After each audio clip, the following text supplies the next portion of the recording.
Hey, welcome back to my channel. So today, as you could tell by the title of the video, we're going to be talking about how I lost 100+ pounds in a year and the 10 things I wish that I knew beforehand.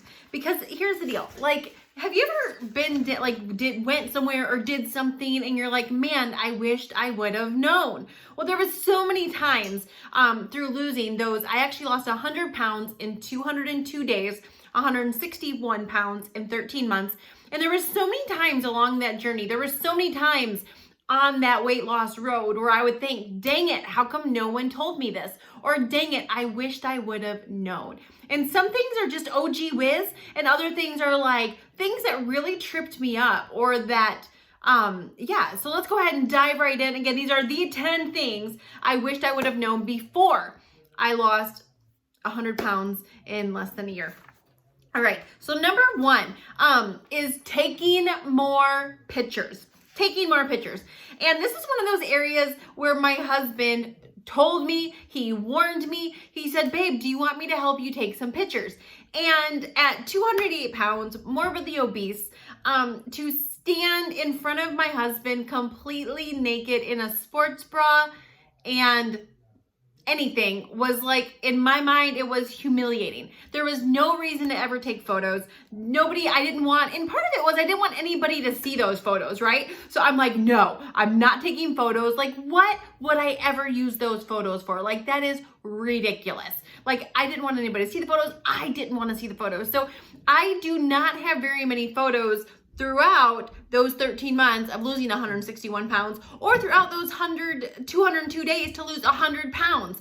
And so I so wish that I would have taken more photos throughout my weight loss journey. Worst case scenario, I would have them, and if I never wanted to do anything with them. And so take more photos. Photos are also one of those things. You are watching yourself every single day in the mirror lose weight. You don't notice a pound here and a pound there. And so after a while, you don't see how much your face has changed. You don't see how much your booty has changed. You don't see how much your thighs have gotten smaller.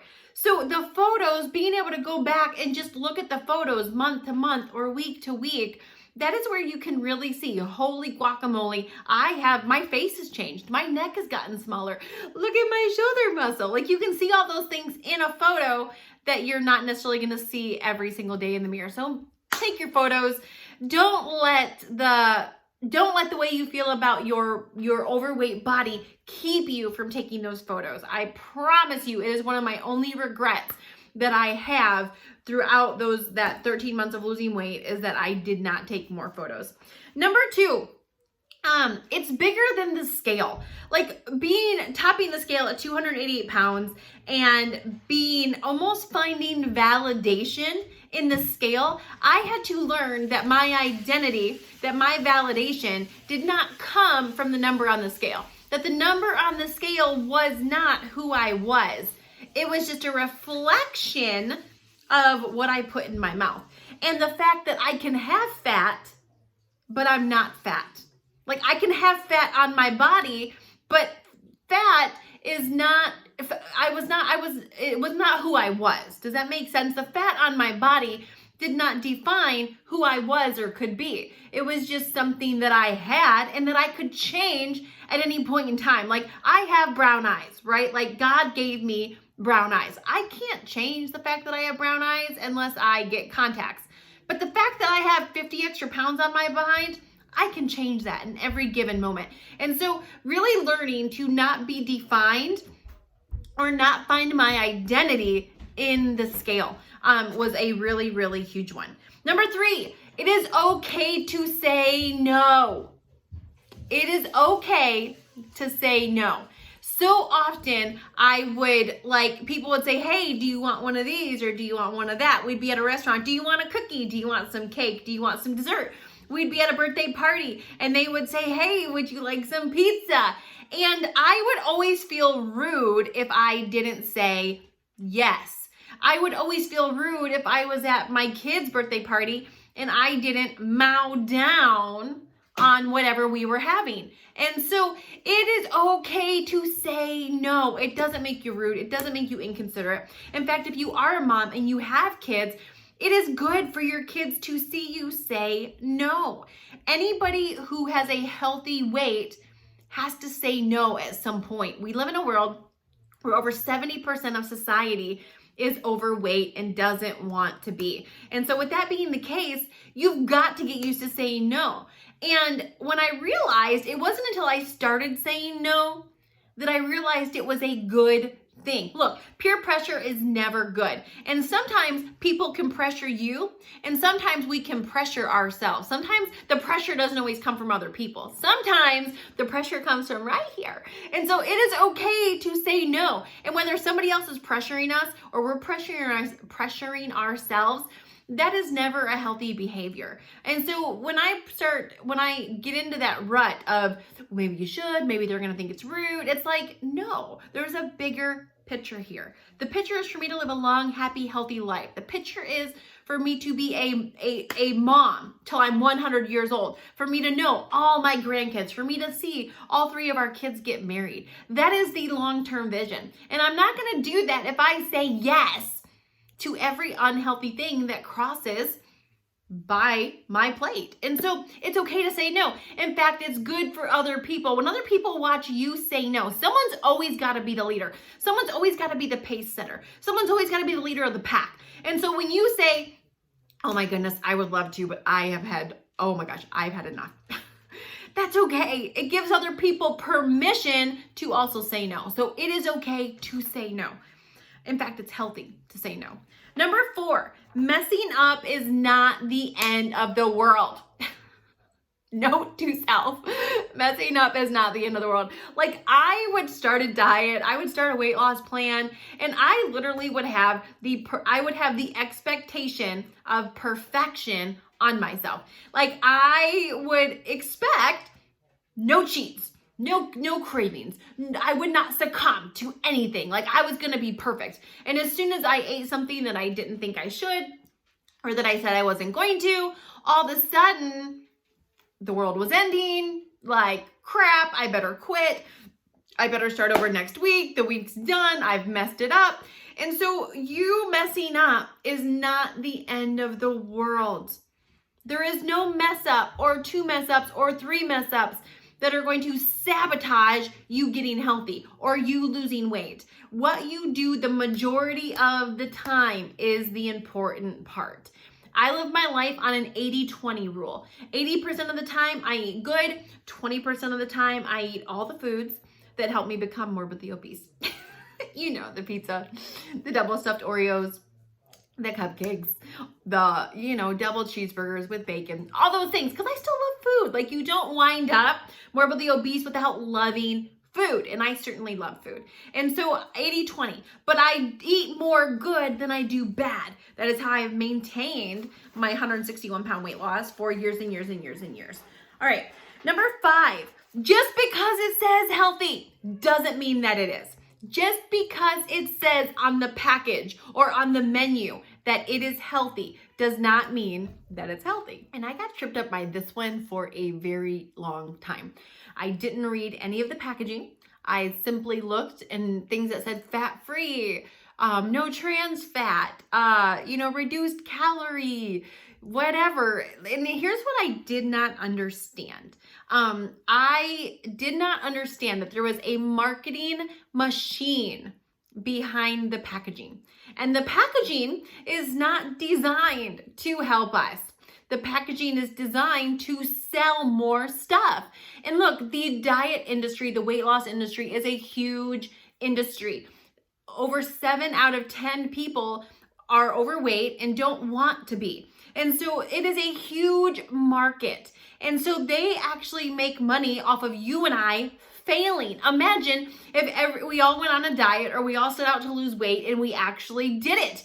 We would put like all those dieting brands, whatever, out of business. And so you cannot walk into the grocery store and rely on what the packaging says to help you lose weight. And so it's about educating yourself on what is actually going to help you lose weight and what is not. Because when I started, I can remember because when I first started, I was nutritionally retarded. My husband has a nursing background. Today he's an entrepreneur, but he has a nursing background. And I can remember being overweight, and he would say to me, Carmen, this is basic nutrition. And I would almost get offended, right? I'm like, I know nutrition. I know there's these major food groups. And yeah, I know fast food's not good for you. I'm playing, but I really did not know anything about what was healthy or wasn't healthy. I didn't know to actually flip it over and read all the, what was in it. I did not know that in a jar of peanut butter, peanuts and most peanut butters are not the, anyway. My point is that I was nutritionally retarded. And when I walked into the grocery store, I believed what I read on the packaging, and I bought based on what I saw versus doing my own research. And when you're trying to lose weight, you have to be intentional with what you're putting in your mouth. And so do not make the mistake I made for more than a decade. And hopefully I'm not the only one that's ever done that. I don't believe I am, but don't make that mistake. Number 6, you don't need anyone else's approval. You deciding that you're going to lose weight is good enough. I used to have struggled in the past, besides with my weight, but with wanting to please other people or needing people's approval. And when I lost weight, I thought that my friends, my family, my loved ones would all rally around me and become my cheerleaders. Nope, did not happen. It did not happen. And whether it was intentional or unintentional, almost every single person that was in my life ended up discouraging me or trying to get me to quit or offered me junk food while I'm losing weight. Hello, I'm losing weight. I'm trying to get healthy. Hey, you want a cheeseburger? Hey, you want some pizza? Hey, you want some chocolate? Hey, you want some candy? I just wanted to grab one of those megaphones and be like, hello, did you hear me? I'm trying to lose freaking weight over here. You don't go up to a recovering alcoholic and be like, dang, dude, this vodka shot is good. You want some? That's not what you do. That would be cruel and unusual. But when it comes to losing weight, wouldn't it be nice if when we decided to lose weight, everybody else around us got the memo? Hello, put away the cheesecake. Keep away the pastries. Put the mini fun-size Snickers away. No, it seems like when you're trying to lose weight, everybody and their brother is trying to offer you all the things you want, but that don't line up with your goal. And so you have got to get it in your head, and you have got to make the decision that I'm doing this for me. And the heck with everybody freaking else. The heck with what they say. The heck with what they do. The heck with if they think what you're doing is the right way, the wrong way, or whatever. You need to find one or two people that love you. And for me, it was one person in my life.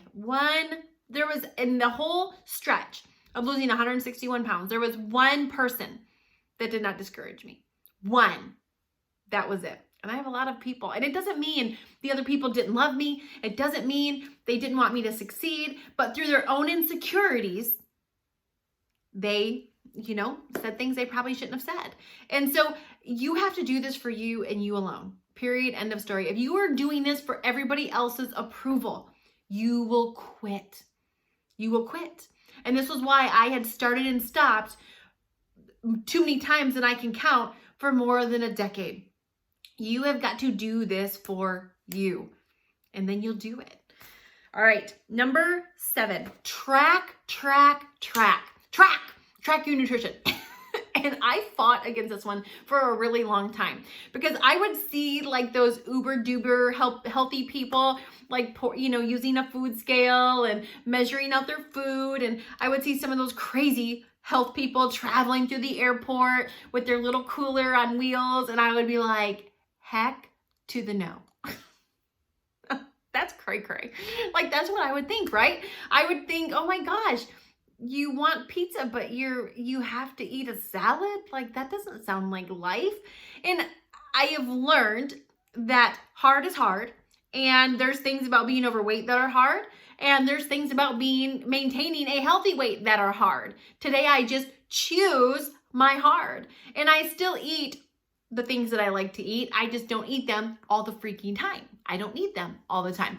But tracking my food, first and foremost, showed me why I was overweight. It showed me, no, Carmen, you don't have a thyroid condition. No, Carmen, you don't have a slow metabolism. No, Carmen, you don't have a genetic disorder that's making you overweight. You are putting too much freaking food in your pie hole. That's why you're overweight. And that is the truth for 90% of us. Some people, unfortunately, do have the thyroid condition, the super slow metabolism, the genetic thing, whatever. There are some issues that some people do have that will keep them from losing weight. But that is a very small micro percentage. For most of us, the biggest reason why we're overweight is we are eating too many calories. Period. End of story. And I fought against it. I tried to prove it wrong.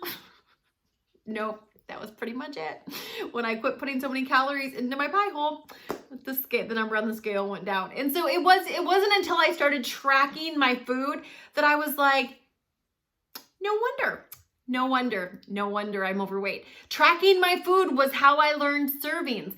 Like when I would think, oh, I'm gonna have a little piece of a brownie. For me, a little piece of brownie was the size of my palm instead of half the pan. All right. And I remember the first time I actually measured out a brownie. Like a serving of a brownie. It was the size of a freaking quarter. Like a bite was a serving. I was like, oh my gosh. So my one serving was like 5 servings. The first time I ever measured out a serving of cheese, I was like, I'm not even going to taste that on my taco. So we'll just skip it. And so like it was through tracking that I learned portions.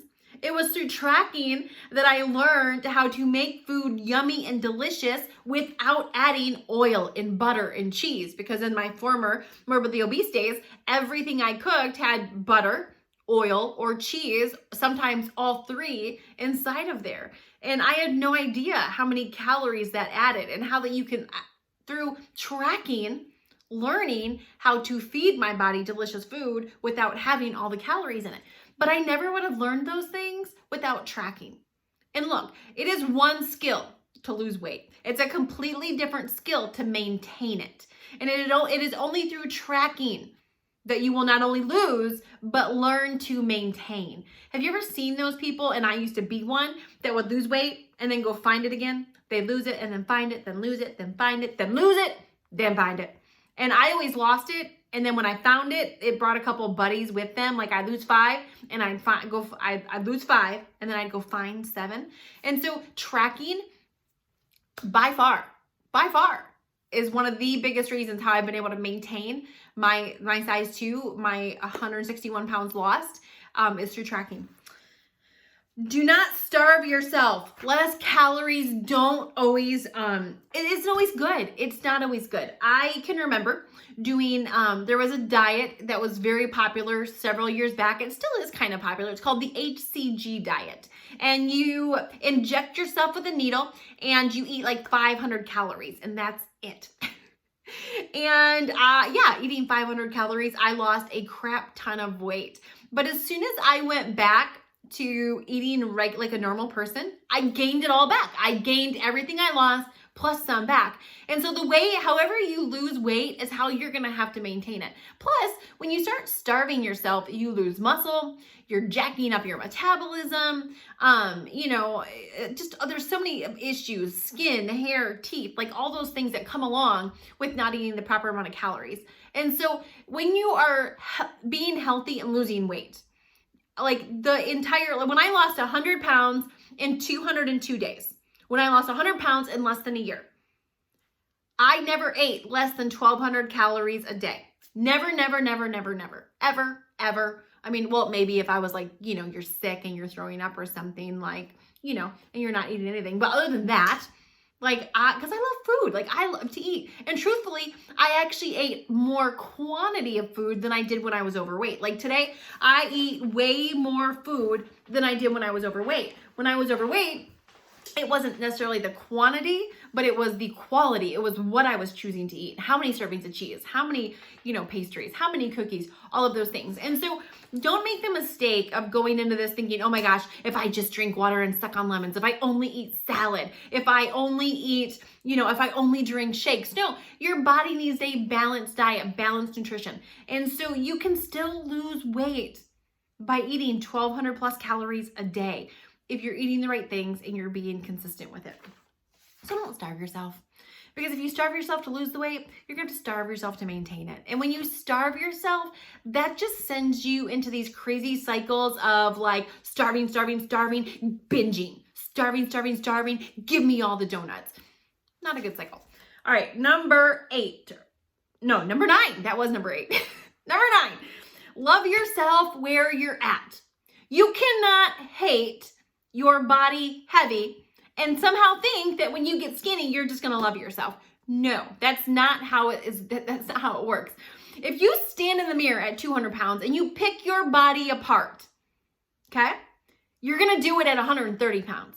If you pick yourself apart at a size 20, you're going to pick yourself apart at a size 2.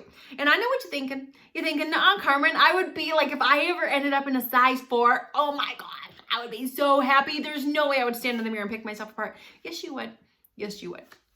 Have you ever seen those people that are like, I can remember at a size 22 looking at people like, Kim Kardashian and being like, OMG, like her, love her, whatever your opinion of her is, the girl's hot. Like she's pretty. She's got a nice body. They have good genetics in that family. Clearly there's not an ugly duckling in the bunch.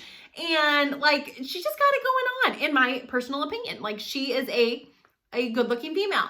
And like, I can remember the couple times I watched the show and she would like be complaining about certain parts of her body or this or that. And I would be like, what? Here I am busting out of a size 22, shoved into my Spanx. And I'm like, what are you complaining about? Like, seriously, what? However, what I will tell you is picking yourself apart is less about the reflection in the mirror and more about your mind, your brain, your head. And if you don't love yourself where you're at, you're not going to love yourself where you're going. And there is a difference between saying, hey, I love myself, I'm not staying here and I'm working to improve. That's healthy. Unhealthy is looking in the mirror going, oh my gosh, look at this saggy stomach. Do you see this jiggle? Oh, my boobs. They're just not as perky as they used to be. Welcome to life. Any moms out there, can I get an amen on that one? Oh, gravity is awesome. Anyway, they do make silicone for that. So, hey, you can always get them, Anyway. All right. But you've got to learn to love yourself where you're at. If you don't love yourself where you're at, you're not going to love yourself where you're going. And this is a habit. It's a habit. And it's a habit that I had to get into. When I used to try something on, the first thing I would do was look in the mirror and be like, the first thing I would see was those problem areas.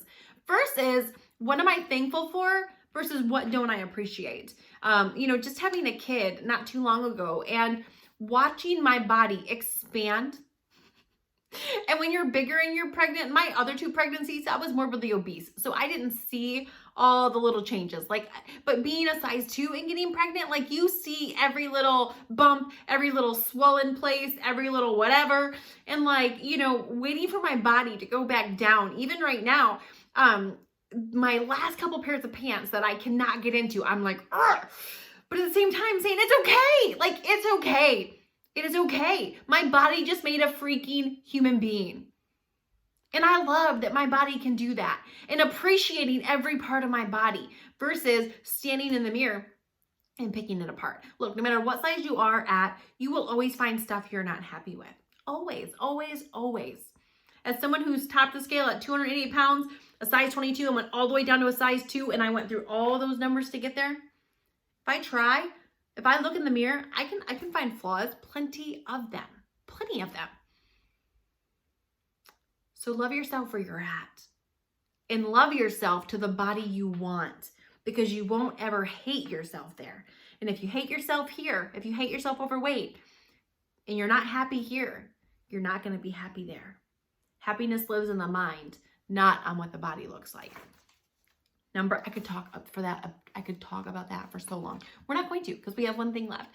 Number 10, and the last thing, and all of these, I'm always like, oh, this one is so good. Like, I really wish I knew this one. But really, all of these, like, I didn't really hear a lot of people talk about. And all of these things were things that as I was going through was like, dang it, I wished I'd known that. Why didn't anybody tell me? Or why didn't I go look or whatever? Number 10 is always, when you're losing weight, always have a goal. Always have a vision of where you're going. Look, can you imagine a basketball team playing a basketball game without a goal? They're just running up and down the court, like lollygagging. If without a goal, there's nothing to shoot for. And if you have nothing to shoot for, then you will surely hit nothing. You've got to have a goal. You've got to have something to shoot for. If you have nothing to shoot for, there will be nothing for you to hit. There will be nothing to keep you going.